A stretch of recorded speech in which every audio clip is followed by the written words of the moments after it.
ডেমোক্রেসিতে আপনি আমাকে ক্ষমা করবেন, মানে আমি মনে হয় সিমিলার যুক্তি আওয়ামী লীগের মুখে গত 15-20 বছর ধরে শুনে আসতেছি, মানে এই ওয়েস্টমিনস্টার টাইপ ডেমোক্রেসি, প্রধানমন্ত্রীকেই তো আসলে ক্ষমতায় থাকতে হবে, কিন্তু এইটা দিয়ে কিন্তু আমরা কিন্তু ডক্টর মাহাদি আপনি আমি আজকে এখানে পাটোয়ারি আছেন, আমরা কিন্তু ওয়ার্স্ট সাফারার। যে একজন ভদ্রমহিলা চিন্তা করছিলেন যে তিনি 2041 পর্যন্ত নাকি 2066 নাকি 91 পর্যন্ত থাকবেন, এরকম একটা বন্দোবস্ত প্রায় করে ফেলেছিলেন।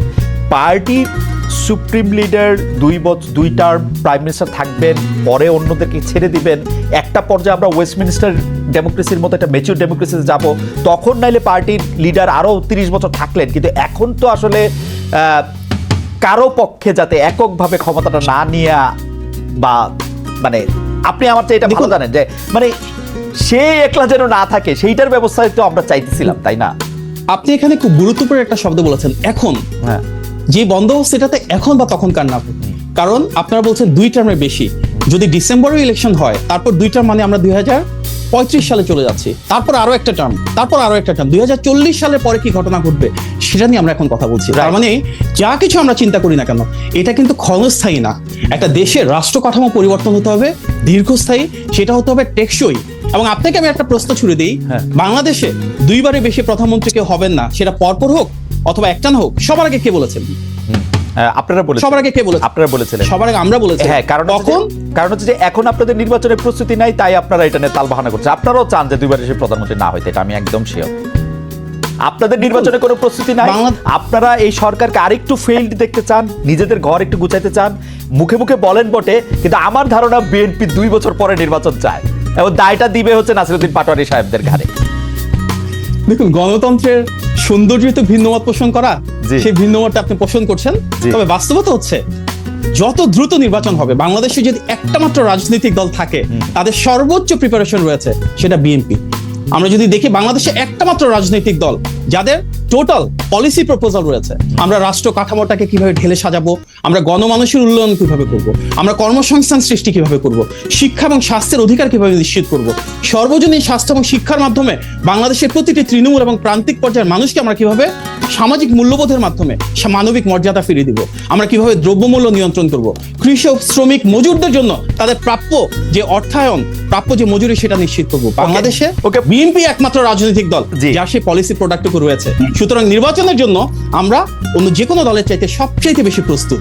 আমি জানি না আপনার ভিন্নমত থাকতে পারে না, আমার ঠিক ভিন্নমত, আমার একটু কৌতূহল আছে। ডক্টর মাহাদি, আমি আপনার কথা শুনতে পছন্দ করি, আপনি যেভাবে যুক্তি দিয়ে কথা বলেন, মানে শান্ত থাকেন, সেটা আমার খুবই পছন্দের। কিন্তু আমি আপনার কোনো রাজনৈতিক ভবিষ্যৎ দেখি না মাহাদি। কারণ হচ্ছে যে একজন লোক যদি কয়েকবার প্রধানমন্ত্রী হইতে পারে, সারা জীবন প্রধানমন্ত্রী হইতে পারে, আপনার টার্ম আসতে আসতে 200 বছর পার হয়ে যাবে মাহাদি। এইটা আপনার মনে হয় না যে তাহলে আপনি রাজনীতি কেন করতেছেন, যে আপনি বাংলাদেশের সরকার প্রধান কখনোই হবেন না? এইটা আপনাকে পীড়া দেয় না? আমরা তো সরকার প্রধান হওয়ার জন্য দল করি না, আমরা সেই দল করি যেটা মানুষের জন্য, দেশের জন্য কাজ করে যাবে, দেশের মানুষের জনকল্যাণ যেটা হবে, উন্নয়ন যেটা হবে। দেখুন, বিএনপি একমাত্র রাজনৈতিক দল যারা ক্ষমতার জন্য কখনো লালায়িত ছিল না। আমরা বিরোধী দলীয় গৃহপালিত বিরোধী দল হতে পারতাম, একটা আন্ডারস্ট্যান্ডিং এর মাধ্যমে শেখ হাসিনার সাথে সরকারে যেতে পারতাম, জাতীয় ঐক্যমত্যের সরকারের কথা এর আগেও এসেছে। এমনকি 5 তারিখে শেখ হাসিনা পতনের পর 8 তারিখে সর্বদলীয় সরকারের অংশীদার আমরা হতে পারতাম। আমরা তার কোনোটাই করি নাই, কারণ বিএনপি সে রাজনৈতিক দল যেটা জনগণের ভোটে নির্বাচিত একটা সরকার ব্যবস্থায় সরকার পরিচালনা করতে চায়। আমাদের নেতা জনাব তারেক রহমান, সে 1988 সাল থেকে রাজনীতি করছেন।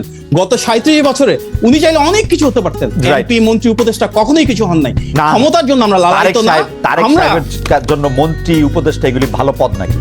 এগুলি আমাদের মতো লোকের জন্য ঠিক আছে। তারেক সাহেব আইসা তো প্রধানমন্ত্রী হবে না, উনি রাজনীতি চান না। উনি কেন প্রধানমন্ত্রী হবেন?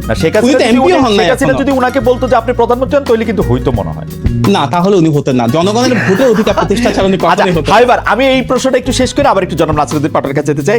আপনার কথা শোনা খুবই আনন্দদায়ক, কিন্তু আমি আপনাকে প্রশ্ন করতে, জনাব তারেক রহমান এখন দেশে ফিরছেন না কেন? মানে উনি দেশে ফিরলে তো বাংলাদেশের রাজনীতির বিশ্লেষক যারা আছে তারা বলছেন যে অনেকভাবেই ক্ষমতার শিফট বা ক্ষমতার ব্যালেন্স অন্যরকম হইতে পারত, বিএনপির পক্ষে একটা গণজোয়ার সৃষ্টি হতে পারত। এই সুযোগ তিনি কেন নিচ্ছেন না, যেহেতু তিনি একজন সুযোগ নিচ্ছেন না? দেশের স্বার্থে, দেশের মানুষের স্বার্থে। উনি কিন্তু নিজেও বলেছেন যে আমাদের বিএনপির যেমন 60 লক্ষ নেতাকর্মীর বিরুদ্ধে মিথ্যা মামলা রয়েছে, একইভাবে কিন্তু গণতন্ত্রের পক্ষে প্রতিটা রাজনৈতিক দলের নেতাকর্মীর বিরুদ্ধে রয়েছে বিভিন্ন শ্রেণী পেশার মানুষরা, আপনাদের মতন যারা গণমাধ্যম কর্মী রয়েছেন, মানবাধিকার কর্মী রয়েছেন, শিক্ষক, চিকিৎসক, প্রত্যেকের বিরুদ্ধে কিন্তু শেখ হাসিনা বিরোধী যাদের অবস্থান ছিল বিভিন্ন সময় মামলা হয়েছে। উনি সুস্পষ্টভাবে বলেছেন ওনাদের প্রত্যেকের বিরুদ্ধে যেন ন্যায় বিচার প্রতিষ্ঠা হয়, প্রত্যেকে যেন অবিচারের নামে আমরা যা দেখেছি তার থেকে প্রাপ্য বিচারটুকু পান। এটা কিন্তু ওনার একটা অগ্রাধিকারের দাবি।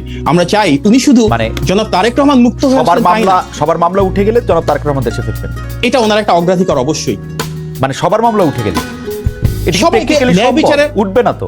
অবশ্যই সম্ভব। ন্যায় বিচার প্রধানমন্ত্রিত্ব করতে হবে ভাই।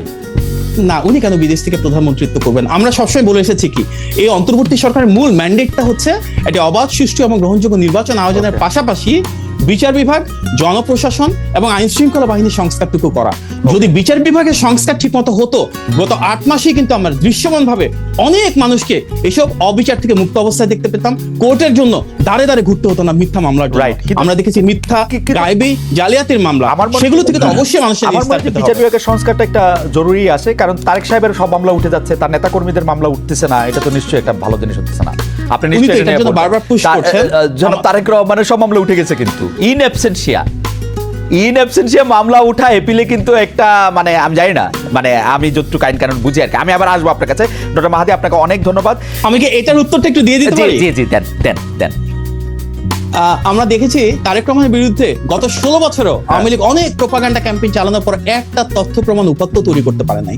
তার সবচেয়ে বড় প্রমাণ আমরা যদি আওয়ামী লীগের সময় যিনি প্রধান বিচারপতি ছিলেন সেই সুরেন্দ্র সিং সিনহার বক্তব্য দেখি, সেখানে উনি বলেছেন কিভাবে একটা নির্দিষ্ট অফিস থেকে, একটা নির্দিষ্ট দপ্তর থেকে ওনাকে মামলার রায় লিখে দেওয়া হতো। আমরা দেখেছি মোতাহার হোসেন একজন বিচারক ছিলেন যিনি তারেক রহমানের কোনো দোষ ত্রুটি না পেয়ে তখন গোয়েন্দা বাহিনী দ্বারা লিখিত রায় পড়তে অস্বীকার করার কারণে ওনাকে অস্ত্রের মুখে দেশ ছাড়তে হয়েছে। সেখানে কিন্তু সুস্পষ্টভাবে উঠে এসেছে কিভাবে ওনার বিরুদ্ধে কোনো তথ্য প্রমাণ ছিল না। কেন 16 বছর লাগলো ওনাকে এই মিথ্যা মামলাগুলো থেকে, প্রতারণামূলক, জালিয়াতের, মিথ্যা তথ্য উপাত্তের মামলা থেকে নিষ্কৃতি পেতে? আজকে সেটা আরো বেশি বড় প্রশ্ন হবে। রাইট, এটা তো প্রশ্ন না, এটা তো উত্তর আছে। আপনি আমার কাছে উত্তর নেন। কারণ শেখ হাসিনা বাংলাদেশের সকল প্রতিষ্ঠানকে ধ্বংস করছিল, এর মধ্যে থেকে হচ্ছে যে বিচার বিভাগ সবচেয়ে মারাত্মক ক্ষতিগ্রস্ত হয়েছিল, সেই জন্য এরকম হয়েছে। কিন্তু এখন জনাব তারেক রহমানের বিরুদ্ধে আর কোনো মামলা নাই, হত্যা মামলা থেকে দায় মানে মানে যে কোনো সব মামলা থেকে তার আসলে বেকসুর উনি খালাস পেয়েছেন। এখন উনি কেন দেশে আসছেন না? আপনি তো এইগুলি বললে তো মনে করেন আপনি বলেই যেতে পারবেন, কিন্তু ঘটনা হচ্ছে যে আমি আসলে ঠিক কনটেক্সটটা বুঝতে পারছি না। বিএনপি অনেক ভালো কাজ করছে, এটা আমি ধরে নিই, আমি একদম একমত। আপনি যদি একটু কনটেক্সটটা একটু আগান, সবচেয়ে ভালো দল বিএনপি, সবচেয়ে বড় সংস্কারবাদী দল বিএনপি, কিন্তু 70 অনুচ্ছেদ আপনারা মানেন না কেন? সংস্কারের ক্ষেত্রে আপনাদের এখনকার সংস্কার আপত্তি কোথায়? 2বার এটা মানেন না কেন? সেগুলি যদি একটু বলতেন। সেটাই বলছি যে এই প্রত্যেকটা সংস্কার কাজ, এমনকি দেশনেত্রী বেগম খালেদা জিয়ার সময় বাংলাদেশের সবচেয়ে বেশি ডিরেগুলেশন হয়েছিল, প্রাইভেটাইজেশন হয়েছিল, ইকোনমিক লিবারালাইজেশন হয়েছিল।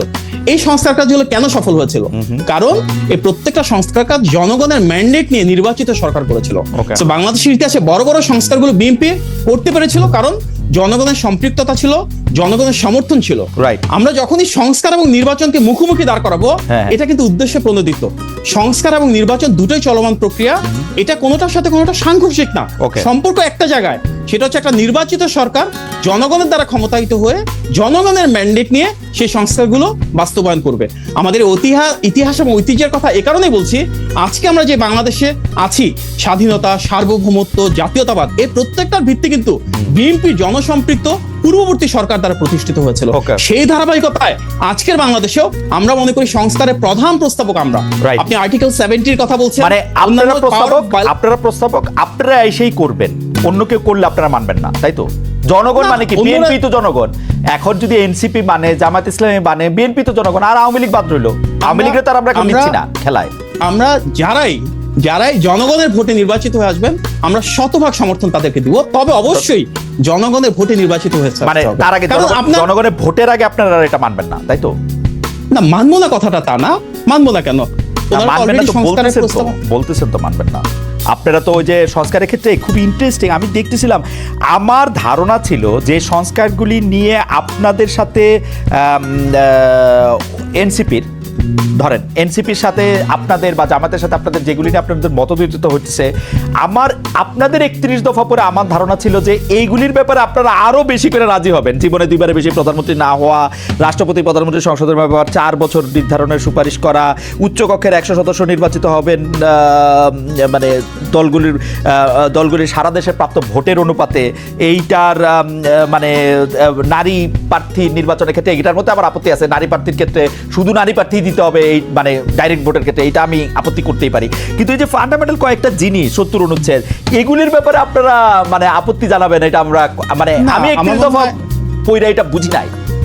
খালেদ ভাই, আপনার মনে হয় কিছুটা অপব্যাখ্যা বা অজ্ঞতা, আমি জানি না, আমি সরি টু সে। আচ্ছা, না মনে অপব্যাখ্যা দিতেছি, মনে আপনি সুন্দর ব্যাখ্যা দেন। দ্বিমত নাই ভাই, দ্বিমত নাই ভাই। আমরাই তো প্রথম বলেছিলাম হয়তো পদ্ধতিগতভাবে কিছুটা ভিন্নতা আছে।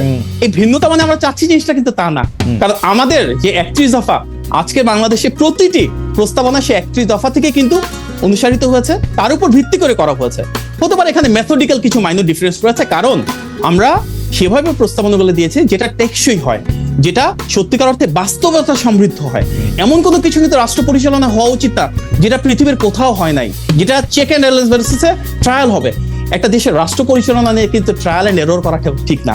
সেক্ষেত্রে আমাদের ভ্যালিডেশন প্রয়োজন, সেক্ষেত্রে আমাদের স্থায়ী যে প্রসেসগুলো রয়েছে সেগুলো প্রয়োজন। বিশ্বের কোনো দেশে যেটা হয় নাই, এই ধরনের একটা স্ট্রাকচার যদি বাংলাদেশে প্রপোজ করা হয়, তার কার্যকারিতা কতটা হবে সেটা বাস্তবতা বিবর্জিত হতে পারে।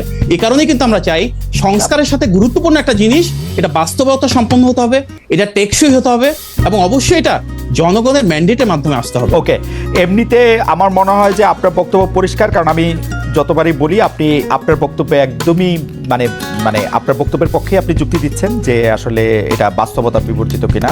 কিন্তু আমি এক লাইন, বেশি না ডক্টর, আমি না এক লাইনের মানে 1 মিনিট আমি আসলে একটু বুঝতে চাই যে এই যে ধরেন আপনাদের 31 দফায় ছিল পরপর 2 টার্মের অতিরিক্ত কেউ প্রধানমন্ত্রীর দায়িত্ব পালন করতে পারবেন না, পরপর 2 টার্মের অতিরিক্ত। মূল যে সংস্কারের প্রস্তাবে আমার স্যার প্রফেসর আলী রিয়াজ যেটা বলতেছেন সেটা আমি এক লাইনে আনলে জীবনে 2বারের বেশি প্রধানমন্ত্রী হতে পারবেন না। আপনি এই 2টার মধ্যে মানে সম্ভাব্য অসম্ভাব্যতার বিবেচনায় মানে একটু আমাদের বলবেন যে এটা কি আসলে পার্থক্যটা কি? আমি ডক্টর আমিন আপনাকে বলি, আমি 31 দফা পইরাও কিন্তু আমার কাছে মনে হয়েছিল যে বিএনপি চায় 2 টার্মের বেশি কেউ প্রধানমন্ত্রী থাকবে না। এই পরপরটা আমি খেয়ালই করি নাই আসলে। পরপর আপনারা যখন বলছেন যে এটা মানি না, তখন আমি খেয়াল করছি যে আরে বিএনপি তো মানে না। আমরা মানি না বলি, আমরা বলছি যে এই সিদ্ধান্তটা জনগণের। কারণ একটা গণতান্ত্রিক ব্যবস্থা মানে কি? গণতান্ত্রিক ব্যবস্থা হচ্ছে জনগণের কাছে ছেড়ে দিতে হবে। যেটা আমি বলছিলাম, আপনার লোক আমি পারবো না, ইউ আর টু স্মার্ট। আমি রনে ভঙ্গ দিলাম যে আপনি ওই কথাই আপনি বলতেছেন যে জনগণ, আচ্ছা ঠিক আছে না। দেখুন ভাই, একটা গণতন্ত্রের সংজ্ঞা কি? গণতন্ত্রের সংজ্ঞা হচ্ছে দেশের মানুষের উপর সিদ্ধান্তভার ছেড়ে দিতে হবে, ওনারা কি চান। আমরা প্রথমবারের মতো বাংলাদেশে সেই 2012 সালে, আমি আমার একটা ব্যক্তিগত অভিজ্ঞতা বলতে পারি, 2012 সালে আমাদের তখন সিনিয়র ভাইস চেয়ারম্যান ছিলেন জনাব তারেক রহমান, লন্ডনে আমাকে বলেছিলেন যে ইউকেতে যে দেশের ব্যবস্থা আমরা দেখছি, এখানে তো সিস্টেম থাকার পরও যে কেউ 3বার 4বার 5বার প্রাইম মিনিস্টার হতে পারে, কিন্তু হয় না। 2বারের বেশি কেউ ইচ্ছা করে হয় না। আমরা বাংলাদেশে এই কালচারটাকে ডেভেলপ করতে পারি না? আমি আপনাকে লিখে দিতে পারি, বাংলাদেশের মূলধারা রাজনৈতিক দলগুলোর ভিতরে সবার আগে শীর্ষ নেতা হিসেবে কিন্তু উনিই সেই চেষ্টা করেছিলেন, ওনার ঔদার্য ছিল। তার প্রেক্ষিতে কিন্তু পরবর্তীতে আমরা ধাপে ধাপে বাংলাদেশের আমাদের 27 দফা 31 দফা এগুলো নিয়ে এসেছি, এবং সব রাজনৈতিক দল এখন সেগুলো নিয়ে কথা বলছে। এখন সবাই যখন আওয়ামী লীগ যখন সিনের বাইরে, তখন তিনি আবার প্রধান নেতা পরপরটা প্রেফার করতে থাকেন। না, এখানে কিন্তু ভাই ভুল করছেন। পরপরটা তখনও ছিল, পরপরটা এখনো আছে। আমরা আবার অবস্থান থেকে সরে আসি নাই। ডিফারেন্সটা হচ্ছে এখানে আমরাও নীতিগতভাবে চাই কেউ 2বারের বেশি হোক, সেটা না, 2বারই হোক। কিন্তু প্রবলেমটা হচ্ছে যিনি সরকারে আছেন থিওরিটিক্যালি ধরে নেন যে পরবর্তীতে যে সরকার আসবে যদি ভালো কাজ করেন, 1বার হওয়ার পরে তো 2বার হওয়ার প্রশ্নই আসে না। যদি ওনার খারাপ কাজ করেন, আর ভালো কাজ করলে সরকার 2বারের মতন হলো জনগণের ভোটে, তারপর থার্ড টার্ম একজন আসলেন যিনি হতে পারে, আমি একটু বলি, এর আগে বিরোধী দল ছিল, কিন্তু আসার পরে তারা ভালো কাজ করলো না। আসার পরে তারা আবার ফ্যাসিবাদী স্টাইলে গুম খুন হামলা মামলা শুরু করলো, মানুষের অধিকার নিয়ে নিল, মানুষের স্বাধীনতা কেড়ে নিল। তাহলে কি আপনি চান সে আবার নতুন করে প্রধানমন্ত্রী হবে? আমি চাই না তো, কারণ বিএনপি তো একটা লোকই নাই, আরেকটা বিএনপি লোকই প্রধানমন্ত্রী হবে আইসা।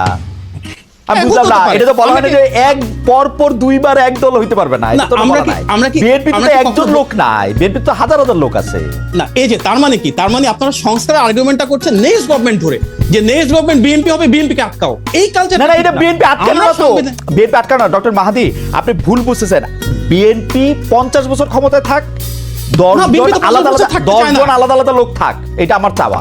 এবং মাহাদিও এর মধ্যে প্রধানমন্ত্রী হোক, এটা চাওয়া আমার। হ্যাঁ, বিএনপি তো একবারও ক্ষমতা থাকতে চায় না যদি জনগণের ভোট না হয়। জনগণের আপনি ভোট সেটা জনগণের উপর ছেড়ে দেন। জনগণের ভোট ছাড়া না তো। আচ্ছা ঠিক আছে, আমি বুঝছি এই- বুঝছি, আপনি এটা খুব ভালো বলছেন, জনগণের উপর এটা ছাড়তে হবে। আমি একটু ডক্টর আমি জাস্ট একটু বলি ভাই, জি, লাস্ট জি, আমার কথা, জি। এটা হওয়া উচিত গণতান্ত্রিক প্রক্রিয়াতে প্রত্যেকটা রাজনৈতিক দল ওনাদের ইলেকশনের আগে ম্যানিফেস্টোতে দিবেন তারা কি চান। আমরা তো আমাদের ম্যানিফেস্টোতে ক্লিয়ারলি দিব পরপর দুইবারের বেশি হবেন না। Okay. জনগণ যদি আমাদেরকে এটা সমর্থন দেয় তাহলে ভাই সমস্যাটা কোথায়? আর যাদের Okay. ইচ্ছা যে দুইবার বেশি হবে না কখনো, কিংবা কারো যদি ইচ্ছা হয় একবারে বেশি হবে না, ওনারা ওনাদের ম্যানিফেস্টোতে দেখ, জনগণের কাছে যাক, জনগণের ভোটে নির্বাচিত হবে, এটাই তো গণতন্ত্র। আমার মনে হয় যে- সুতরাং এর সাথে রিলেটেড হচ্ছে আমরা একটা গণতান্ত্রিক বাংলাদেশ চাই কিনা। Okay, যদি fantastic. গণতান্ত্রিক বাংলাদেশ চাই, জনগণের উপর ছেড়ে দিতে হবে। ডক্টর মাহাদি আমিন, আপনাকে